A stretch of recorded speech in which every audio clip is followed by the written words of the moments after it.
तो दोस्तों कुछ ही समय पहले एस जयशंकर साहब ने एक बात कही थी कि भारत की तरफ से एलएसी के ऊपर इस समय अब तक की सबसे बड़ी डिप्लॉयमेंट करके रखी है, यानी चाइना किसी भी तरह का कोई एडवेंचर इस एरिया में नहीं कर सकता।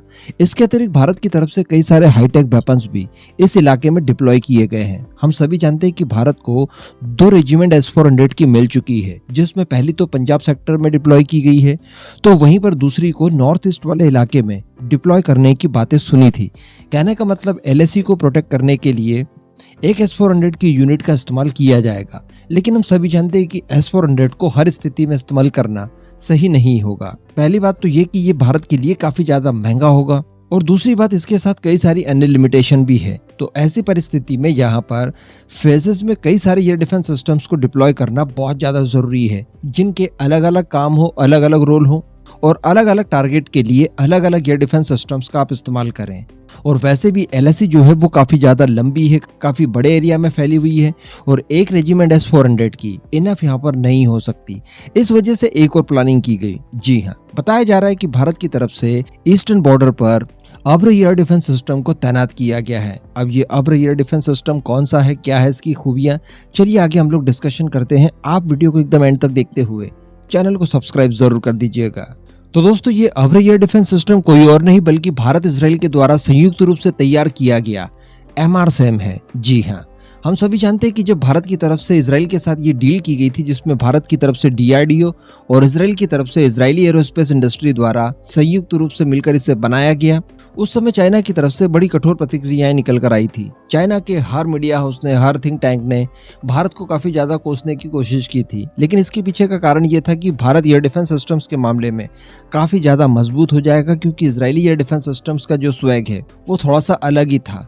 अभी इजराइल के एयर डिफेंस सिस्टम बराक-8, उसके अंदर कई सारे बदलाव करते हुए, कई सारे इंडिजिनस कंपोनेंट इस्तेमाल करते हुए भारत के लिए संयुक्त रूप से MRSAM का निर्माण किया गया। ये तीनों ही फोर्सेस के लिए है, जल सेना, नौसेना और थल सेना के लिए, जिनकी की अलग अलग कैपेबिलिटीज और अलग अलग इस्तेमाल है। लेकिन अगर बात की जाए स्पेशली भारतीय सेना के इस्तेमाल के लिए जो बनाया गया है, उसे MRSAM कहा जाता है। इसकी स्पीड बताई जाती है 2448 किलोमीटर पर आवर, यानी लगभग 2 से 2.5 मैक की स्पीड से ये दुश्मनों के ऊपर अटैक करने में सक्षम है।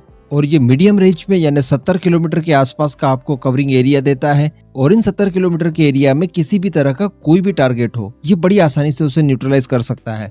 फिर चाहे कोई फाइटर जेट हो, कोई हेलीकॉप्टर हो, कोई ड्रोन हो, किसी तरह की बैलिस्टिक मिसाइल, क्रूज मिसाइल या फिर कामिकाज़े ड्रोन्स वगैरह, किसी भी तरह के टारगेट को ये न्यूट्रलाइज करने में सक्षम होगा। अब ये जो आर्मी का वेरिएंट है यानी MRSAM, medium range surface to air missile, इस सिस्टम में command post, multi functional radar system, mobile launchers और इस तरह के उपकरणों का एक मिला जुला संयुक्त रूप से MRSAM बनाया जाता है। इसकी मिसाइल की बात की जाए तो इसका वजन 275 किलोग्राम होता है, इसकी लंबाई 4.5 मीटर, इसका जो रेडियस है वो 0.45 मीटर है, और इस मिसाइल के अंदर जो वॉरेट ले जाने की कैपेबिलिटी है वो 60 किलोग्राम तक की है। और सबसे बड़ी बात कि ये 2 स्टेज मिसाइल है, यानी इसमें 2 रॉकेट मोटर का इस्तेमाल किया गया है, हमारी अस्त्र मार्क 2 की तरह। तो ये दुश्मन द्वारा भेजे गए किसी भी खतरे को बड़ी आसानी से न्यूट्रलाइज करने में सक्षम है। और सबसे बड़ी बात कि जो टारगेट सबसे ज्यादा मैनवर्स करते हैं, जिसमें क्रूज मिसाइल्स आती है या फिर कामिकाज़े ड्रोन्स वगैरह आप ले लीजिए, उनके खिलाफ स्पेशली इसका इस्तेमाल किया जाता है। हम लोगों ने कई बार सुना है, कई बार डिस्कशन भी किया है कि ये भारत की ब्रह्मोस मिसाइल को मार गिराने वाला दुनिया का इकलौता सिस्टम है। हालांकि इस बात में कितनी सच्चाई वगैरह है, इसको लेकर किसी तरह के कोई प्रूफ अभी तक सामने नहीं आए हैं। इवन हम लोगों ने एक बार डिस्कशन किया था कि ब्रह्मोस मिसाइल को मार गिरा पाना बराक-8 की बस की बात नहीं है, क्योंकि ब्रह्मोस जो है वो दुनिया की सबसे ताकतवर क्रूज मिसाइल मानी जाती है। लेकिन अगर मान लीजिए कि कोई सुपरसोनिक क्रूज मिसाइल है, या अगर किसी के पास सबसोनिक क्रूज मिसाइल भी है और वो ज्यादा हाईली टेक्नोलॉजी का इस्तेमाल करते हुए नहीं बनाई गई है, जैसे कि चाइनीज क्रूज मिसाइल, तो इस तरह की क्रूज मिसाइल्स के खिलाफ ये बहुत ज्यादा इफेक्टिव साबित होगा। इसके अतिरिक्त ये ऐसे टारगेट्स को भी न्यूट्रलाइज करने में सक्षम होता है जो कि स्टेल्थ हो, यानी यहाँ पर सीधे सीधे हम लोग कह सकते हैं कि जो चाइना की एयरक्राफ्ट्स हैं, यानी J-20 की बात की जा रही है, उनके खिलाफ भी ये बहुत ज्यादा प्रभावी साबित होगा।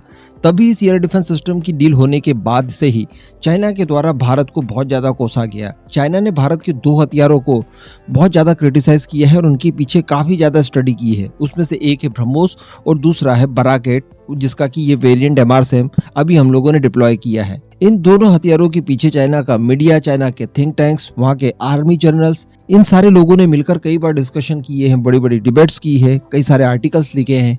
कहने का मतलब ये सीधे सीधे थ्रेट बनता है चाइना के लिए।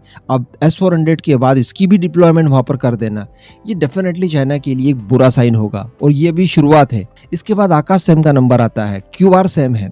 इसके अतिरिक्त भी भारत के पास कई और स्वदेशी एयर डिफेंस सिस्टम्स हैं, तो हम लोग एक लेयर बाय लेयर इन्हें डिप्लॉय करते जाएंगे ताकि एक परिंदा भी पर ना मार सके।